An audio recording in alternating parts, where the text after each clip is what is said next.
Okey, ini koloni yang kedua yang akan saya sedut hari ini, 8 Mac.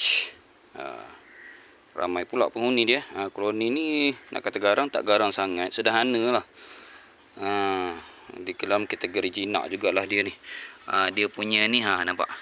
Dia punya keistimewaan dia ada 3 corong ni. 3 pintu. Jadi dia memang takkan ada kesesakan lalu lintas lah dekat sini ni bila nak balik atau nak keluar. Ada 3 pintu. Okey, ni keadaan dalam lock, alhamdulillah boleh tahan juga ni. Setengah kilo ada juga ni. Setengah kilo.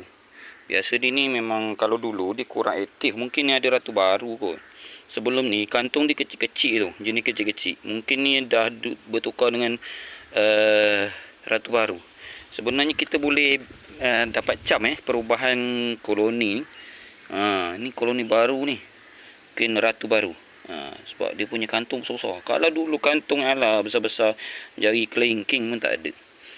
Kemudian keistimewaan dia ni, dia madu dia warna hitam. Madu dia warna hitam hampir kehitaman, coklat pekat lah. Dan madu dia memang pekat. Ni ada ni. Dekat setengah kilo tak sampai sebab kantung dia agak besar juga, dekat besar ibu jari. Dia orang dewasa.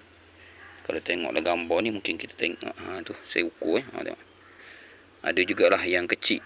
Tapi kebanyakannya kantung yang besar. Okey, ni koloni yang kedua. Koloni kita panggil koloni pisang. Dia duduk sebelah pisang, pokok pisang. Okey, jom kita sedut Kita jumpa lagi lepas ni. Okey.